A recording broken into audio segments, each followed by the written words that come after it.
Yo, what's good, everybody? I want to talk about this first round of the playoffs in the NBA, and I've been really entertained, man. I really like what I've seen. A lot of stuff I didn't expect, a couple things I did expect, but you know what I'm saying? Looking at the Celtics and the Nets, the Celtics chopped their head off, straight sweep. You know what I'm saying? I kind of expected this series to go about 6 games, but Jason Tatum, he really stepped up big, man. He looked like a real deal superstar in this series. I didn't. I was watching the last game.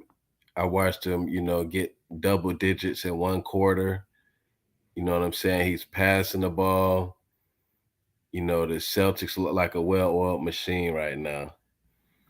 And with the Bucks uh limping into that series, the Celtics got a chance to take them out. And the Celtics beat Milwaukee with Giannis before in seven. And I know that that was a whole different like coaching situation and all that, and the players are a lot better now, but they got an idea on how to beat these guys. So they real dangerous. And I gotta put some respect on them about that series because they straight up swept the Nets, man. They ain't getting out one game. KD, he was getting doubled. He was looking flustered. You know what I'm saying? He was looking ordinary, man. A lot of the mid-range shots wasn't going in. Kyrie, inefficient. He had a couple games where he went off the first 2 games, and then the second game,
oh my bad, I was on mute for a second.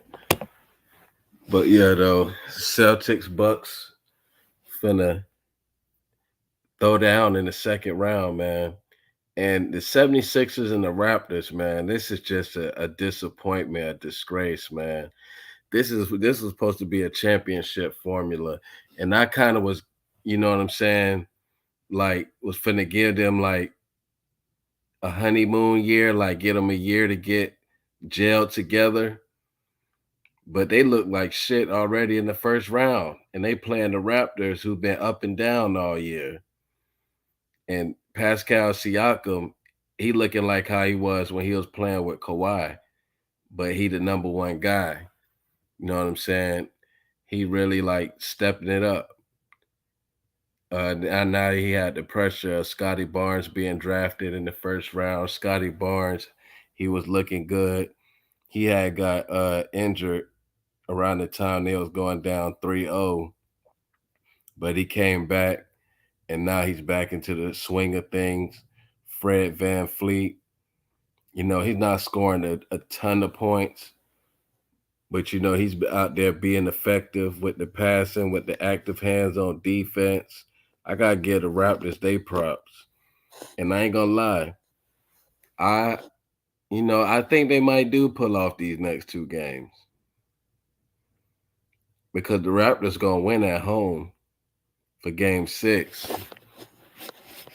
and all the pressure gonna be on Philly, man. And I like the Raptors to win that game because that organization, that's a championship organization. And Doc Rivers and James Harden are known for breaking down in moments like a Game 7 with everything on the line with all the pressure. You know what I'm saying? But the Raptors, they're better than I expected, man. I thought the Raptors was dead and gone. They started off the season bad, then they climbed their way right back into the playoffs. And we got Phoenix and the Pelicans. They 2-2 right now. Brandon Ingram, he's showing that he's the man. He's the man without Zion, man. Because you know what I'm saying? He's been keeping them afloat. He's been like, carrying them offensively, scoring over 20, getting about 5 assists and shit like that when the defense try to collapse on him, showing that he's a better passer than in the past, and he's more willing to pass. And the Pelicans, they locked up Chris Paul in game 4 in the fourth quarter. They embarrassed Chris Paul's old team that he walked out on, trying to get that sweet revenge on CP. Devin Booker, he's injured for the rest of the series. That's a hell of a blow. You know, that's a hell of a blow. Devin Booker, he'll give you 30 any given night. Shit, he can give you half of that in a quarter. And you missing somebody like that, and that's a dude that can get his shot off on anybody, anytime, anywhere. The Suns, they might be exposed right now. I don't know. I'm not sure. I don't think the Pelicans are gonna win the series. But shit, right now it's 50-50. I wouldn't be surprised. But that'll be like a hell of a choke job. One seed losing to the eighth seed. What losing to the eighth seed without their best player. That's horrible. Chris Paul coming off blowing that 2-0 lead to the Bucks in the finals too, and then you come back this year and then lose to an eighth seed without their best player. I don't know. It's gonna be hard for CP3 to solidify that top 5 point guard position with all these, you know, down moments like this. And he was getting bottled up. Going into the fourth quarter, he only had 4 points. But Brandon Ingram, he trying to step it up, man. He trying to live up to that KD hype that they used to give him. You know, he's a hell of a 3-point shooter now. He can get his shot off anytime. He can create when the game is on the line. He's that type of dog you need offensively. You know, but I like what I seen. Throughout all these playoffs. The Mavs and Jazz, they was real tight. The Jazz had won game 4 by 1 point. Luka Doncic had missed the game winner. That was his first game back in game 4. But game 5, the Mavs blew out the Jazz. And I think that the Mavs are going to run away with it in this next game. It's just the Jazz style of play. It just don't last. With like a perimeter-oriented team like the Mavericks, who will shoot you out of the gym, and got somebody like Luka who can hunt out mismatches and expose your defense and shit. It's just they not built really to beat the Mavs.